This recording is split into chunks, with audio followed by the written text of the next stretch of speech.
peeps, welcome to another video. Today it is part one of the McCalls 8009 sew along. Today we are going to be working out what size we are, tracing our pattern and making some alterations. So let's get started.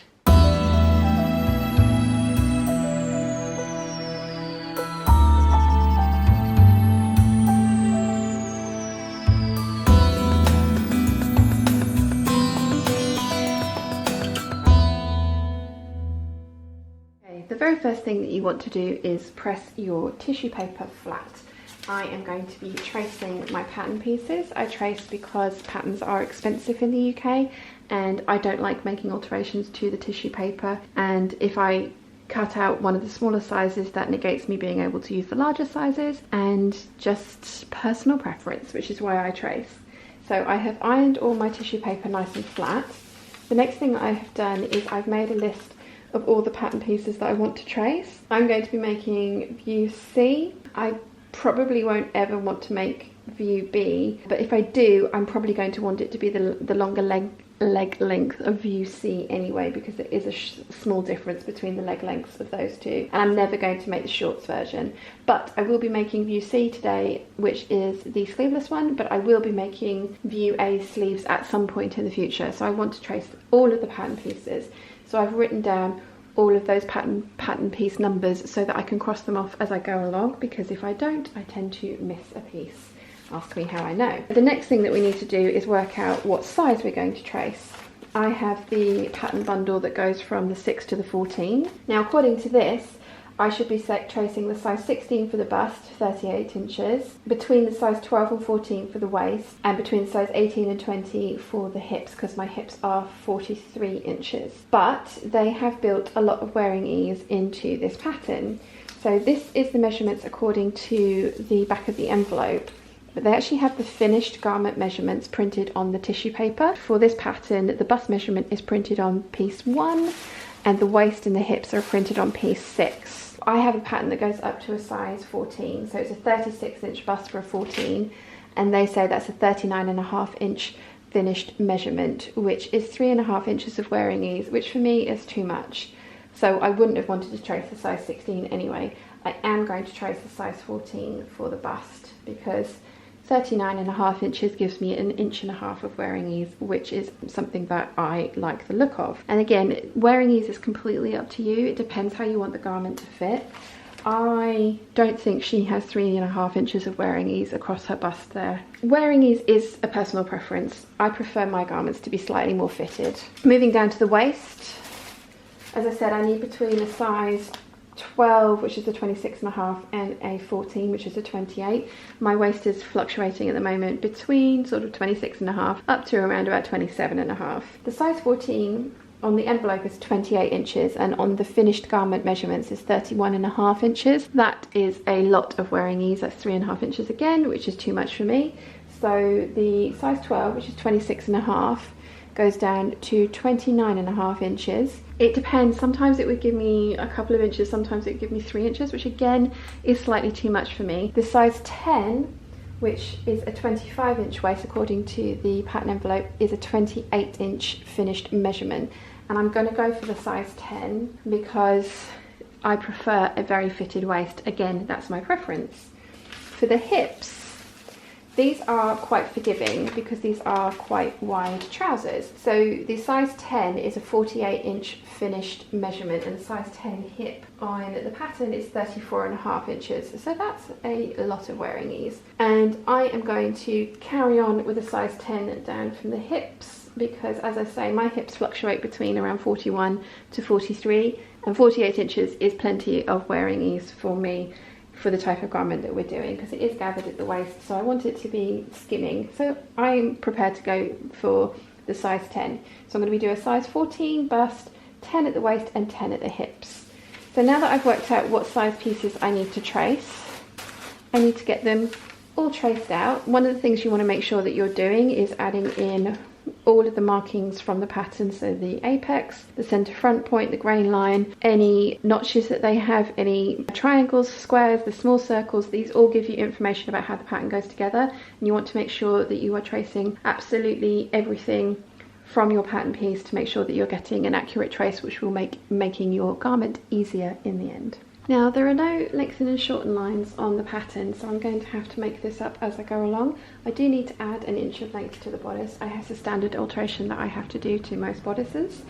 So I am going to draw a line from the top of the notches, the side notches. I'm going to draw a perpendicular line through the grain line, and that's going to be my lengthen and shorten line. And the reason I picked that spot is because I can add in length at the same position on the back piece. So just above the side notches, the double notches on the side seam, we'll draw a line in there.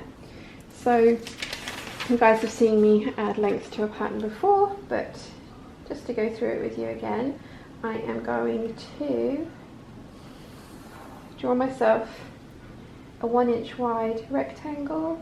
I have a perpendicular line running through my lengthen and shorten line, which is the important part. You need a reference point. So I'm going to cut my pattern in half.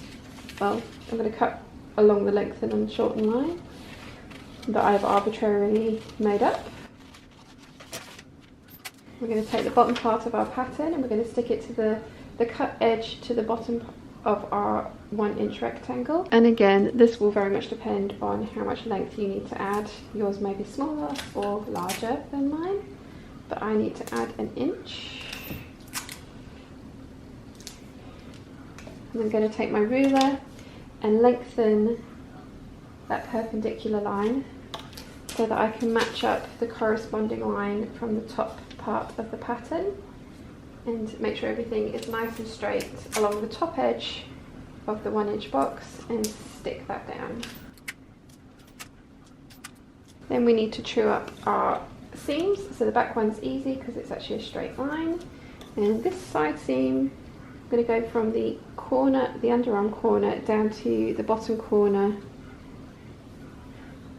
of the pattern piece, and then I have cut off my darts and my notches there, so I'm just going to mark those back in and cut out my pattern piece, and I'm going to do the same for the front bodice.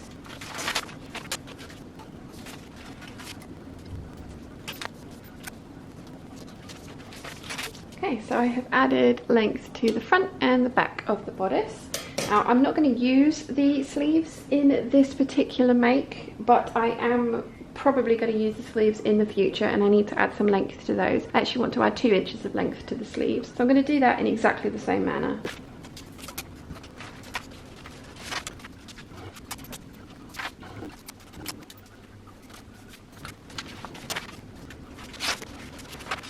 And then we've got 2 inches of length added to the sleeve. I'm going to make a note of that.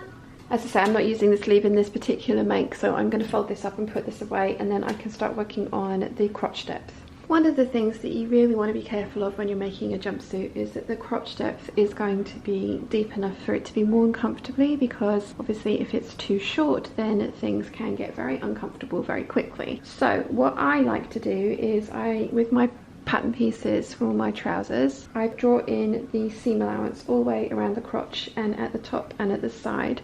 So we've got the seam allowance along, the top edge here, all around the crotch curve here, and then along the inseam leg there. I've measured that in. I'm then going to take a soft tape measure, and I am running it along that line that I have made, excluding the seam allowance. So I'm starting 5/8 of an inch from the top, and I'm walking my tape measure along that stitching line that I have drawn in, and this back edge, I think this is the back, yes, back edge is 15.5, and I've done the same for the front, which is 13.5, which gave me a finished measurement of 29 inches. I've measured my crotch depth by holding the tape measure at the front of my waist, passing it through between my legs and round to the back, and holding it taut to my body, but not like really tight to my body, and that measurement is 31 inches, and I want an inch of wearing ease, so I need a finished measurement of 32. So 32 inches minus 29 is 3 inches, and I want to split that evenly between the front and the back, so I'm going to divide that by 2, which gives me 1.5 inches that I need to add to the lengthen and shorten lines in the crotch. You don't need to worry about balancing the pattern because, as you can see, the back crotch is 15.5, the front is 13.5. They've already balanced it for you. So you want to split the amount that you need to add evenly between the front and the back panels, and it's exactly the same method for lengthening and shortening the trousers as it is for the bodice. So I'm going to get that done now. So I want to add 1.5 inches of length, so I'm going to draw myself a rectangle that is 1.5 inches wide. And then again, the important part is that we have a perpendicular line running through our lengthen and shorten lines for our trousers, which we do. So I'm going to cut my lengthen and shorten lines and stick the cut edge to the bottom of my rectangle, making sure that it's nice and straight. Then we're going to take our ruler and lengthen that perpendicular line through our rectangle. I'm going to take the other edge of our trousers. We're going to take the cut edge and line that up with the top edge of our lengthen and shorten box and marry up that registration point, and also make sure that everything is lying nice and smoothly on there. Then we just need to true up the seams and cut that out, and then we have lengthened the back of our trousers, and I'm going to do exactly the same to the front.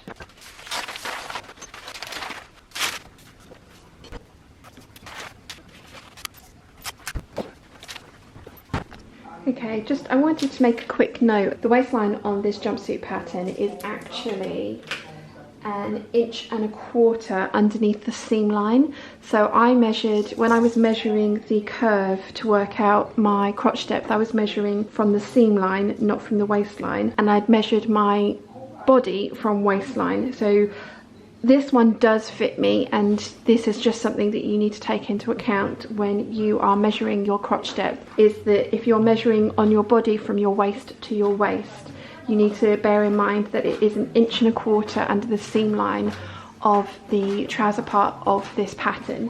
So you want to, if you've measured from waist to waist on your body, you want to measure the distance from the waistline to the seam allowance at the curve here. So you want to bear in mind where the seam actually goes in. I'm really lucky that I ended up with this fitting me. I could do with an extra 1/2 inch of wiggle room, so I am going to add 1/4 inch into the front and the back, so that I've added that 1/2 inch just to make it super comfortable. But it did work for me, but that is something that I didn't take into account at the time. So the waistline is 1.25 inches underneath the seam line that joins the trousers to the bodice. If you have any questions at all, please let me know in the comments section down below, and I will do my best to answer them for you. I hope you've enjoyed today's video. If you have, please give it a thumbs up. If you haven't yet, please subscribe, and I'll see you again very soon. Bye!